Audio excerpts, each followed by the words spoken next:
एक बोट धारा के विरोध में 30 किलोमीटर और धारा की दिशा में 44 किलोमीटर गई, कितने घंटे में? और वही बोट धारा के विरुद्ध 40 और धारा की दिशा में 55 जाने में 3 घंटे ज्यादा समय लेती है, यानी 10 की जगह। तो यहाँ जो समय है कुल दिया है, क्या दिया है? तो आपको v और u ज्ञात करनी है। 7 जल में बोट की चाल बताओ और धारा की चाल। तो देखो ये डायरेक्ट नहीं आ सकती, क्योंकि यहाँ पे तो हम v माइनस या v प्लस ही निकाल सकते हैं। क्या? तो पहले तो आप देखिए यहाँ पे जो समय दिया है 10 घंटा 13 घंटा, वो दोनों का दिया है। क्या दिया? ठीक है ना? तो हमें जो है ये जो है 30 किलोमीटर और 44 किलोमीटर की डिस्टेंस है, क्या है? और जो समय है वो कुल समय है, क्या है? ठीक है। तो हमें ये मालूम नहीं है कि चूंकि ये धारा के विरुद्ध दूरी है और ये धारा की दिशा में दूरी है और समय क्या है? कुल। तो वैसे आप सभी जानते हैं चाल बराबर क्या होता है, और चाल गुणे समय बराबर क्या होता है? तो समय बराबर क्या हो जाएगा? दूरी बटे चाल। और डेफिनेटली हम धारा की दिशा में चाल v प्लस मानते हैं और धारा के विरुद्ध चाल क्या मानते हैं? हमने एक ही बात। तो यहाँ पे पहले इक्वेशन में ये पहली बात ये और ये दूसरी बात। तो यहाँ पहली बात में ध्यान से देखें कि धारा के विरोध में 30 किलोमीटर गई होगी, कितना? और निश्चित तौर पर किस साल से गई होगी? v प्लस के v माइनस। ये कोई सोचना नहीं, विरोध में जाएगी तो विरोध की चाल से जाएगी और दिशा में जाएगी तो सपोर्ट मिलेगा v प्लस चाल से। तो यहाँ भी कुछ समय लगा होगा और यहाँ भी कुछ समय लगा होगा, ठीक है ना? लेकिन कुल समय कितना लगा? तो देखिए यहाँ पर अगर मैं निकालूं समय कितना लगा होगा, तो आप बोलेंगे समय बराबर क्या होता है? बोले दूरी और बटे चाल। कौन सी चाल? कौन सी चाल? v माइनस चाल। और यहां भी समय लगा होगा, समय बराबर दूरी बटे चाल। कौन सी चाल? v plus. लेकिन कुल समय, पूरा समय कितना लगा? पक्का?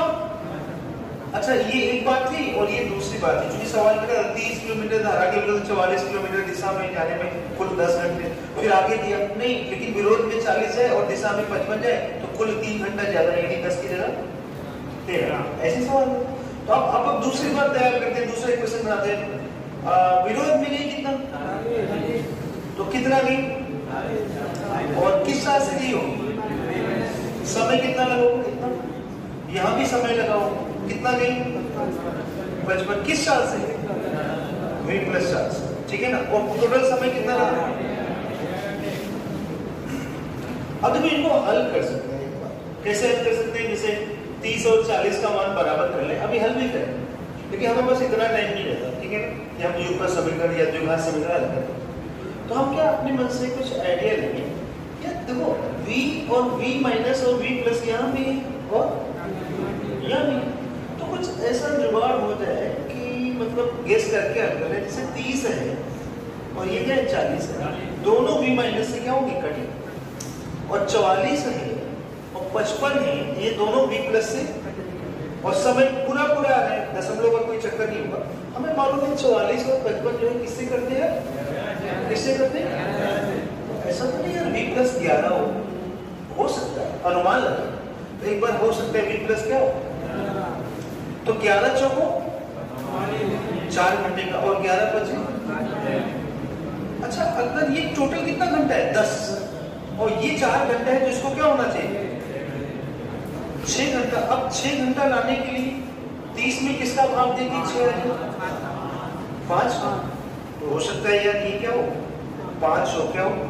अगर ये 5 है भैया तो ये भी क्या हो? तो 5 से 40 कटेगा, ये कितना घंटा आ जाएगा?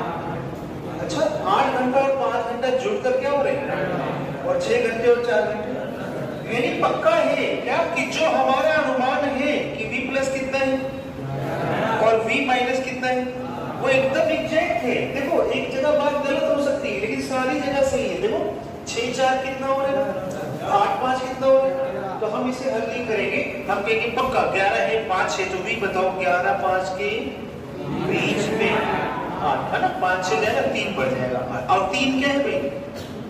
अरे बोलो, तो हम एग्जाम में इसी तरह हल कर लेंगे, ठीक है ना। तो यही करना है आगे भी, लेकिन हम प्रोसेस भी सीखेंगे। अब एक बार पहले उतार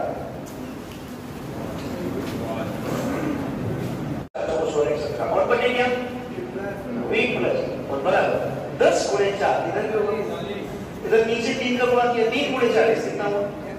120 बटे v माइनस प्लस। आइए देखिए इधर 55 में 4 का गुणा करें, 55 दूना 110 जो है 220 कितना? या 3 का करें, 3 5 15, 3 5 15 और 1 16, 165 बटे v प्लस। और इसमें 13 में भी 3 का गुणा करो, कितना है? अब देखो ये समीकरण 3 4 मान लेते हैं, क्या मान लेते हैं? ठीक है ना। अच्छा अब क्या करेंगे कि ये बराबर है, क्या बराबर है? 120 बटे v माइनस 120। तो हम समीकरण 3 में चूंकि दोनों का निशान प्लस का है, इन्हें काटना है, तो 3 में 4 क्या करेंगे? तो घटाने से इसका चिन्ह प्लस का माइनस, इसका प्लस का माइनस और इसका प्लस का माइनस, तो देखिए ये क्या हो जाएगी? अब आप देखिए v प्लस ये दोनों घट रहे हैं, तो एक साथ भी लिख सकते हैं 176 बटे v प्लस माइनस 165 बटे v प्लस। लेकिन आपको सिखाया गया कि हर बराबर तो अंश 16 ही घट जाते हैं, तो आप डायरेक्ट घटाते हैं। 6 में 5 गया कितना? और 17 में 16 गया, तो 11 बटे v प्लस, ठीक है ना। और उत्तर धन में आएगा, चूंकि ये 165 वाला ऋण का है और 176 वाला धन का है। धन 176 ऋण 165 हो गया, क्या हो गया? और इधर देखो 40 45 घटा लेंगे, v प्लस उधर चला जाएगा, 1 गुणे v प्लस, तो v प्लस का मान क्या आ जाएगा? अब बाकी नहीं हल करना, अब बाकी को v प्लस की जगह 11 रखें, क्या 11 चौको ये 10 है, ये 4 है, तो इसको पक्का क्या होना चाहिए? अब ये 6 है तो पक्का ये क्या होगा? 5 क्या होगा? तो अब हल नहीं करना, v प्लस 11 आ गया, तो v माइनस जो है पक्का क्या आ गया? 5। और फिर आप जानते हो 11 और 5 से 20 में 8 सब तो ये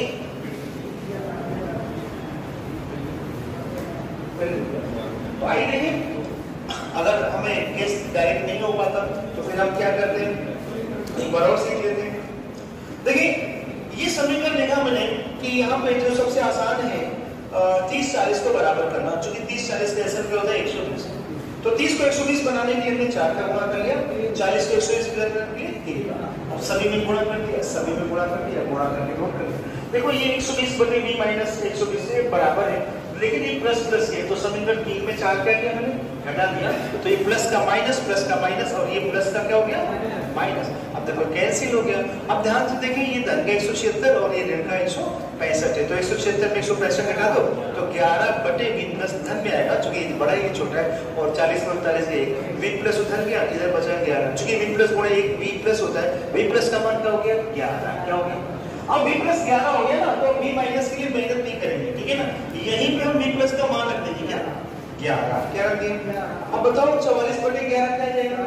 4। अब ये इसका दोनों का जोड़ 10 है, कितना है? तो ये 4 है, तो पक्का इसको क्या होना चाहिए? अब 30 में किसका भाग लगाओगे? ये 6 है, इसका मतलब v प्लस 11 है और इसका मतलब v माइनस क्या है? 5। तो 11 और 5 के बीच में क्या होता है? 8 और 3 सपोर्ट को 3 विरोध को योगिक 3, ठीक है। और हम उतार रहे इसको भी क्या चाहिए, लेकिन हम कैसे करेंगे, क्या करेंगे? आइए सीखें। एक बोट धारा के विरुद्ध 24 किलोमीटर और धारा की दिशा में जाने में 6 घंटे का समय लेती, परंतु धारा के विरुद्ध 36 किलोमीटर और दिशा में 24 किलोमीटर जाने में कितना समय लेते? 6.5 घंटे का। अगर ऐसा भी लिखा हो आधा घंटा ज्यादा लगता है चलेगा, और ऐसा लिखा हो 6.5 घंटे, बात एक ठीक है।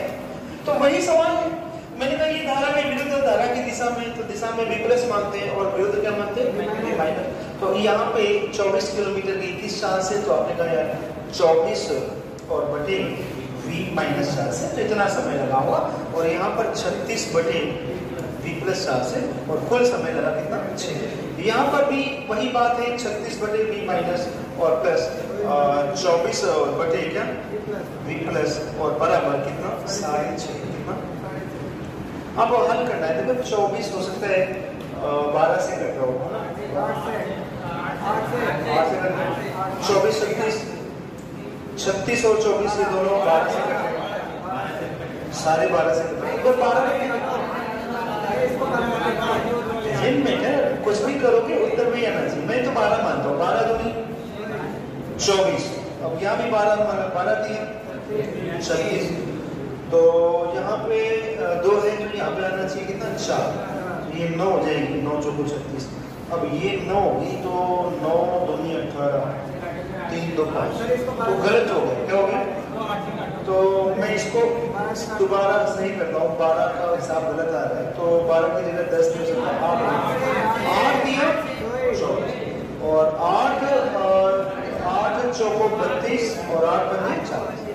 तो ये अगर 3 है तो इसको क्या आना चाहिए 6, इसको भी 3 आना चाहिए। क्या हो गया 12 3 36, 3 3 क्या हुआ 6 और ये 12 दूनी 24, तो 4.5 और 2 कितना आ गया 4.5, 3 और 3 कितना आ गया 6। यानी हम समझ गए v प्लस क्या है 12, क्या है 12 और v माइनस के 8, तो v क्या हो जाएगी 8 4 12 2 और u क्या हो जाएगी 2।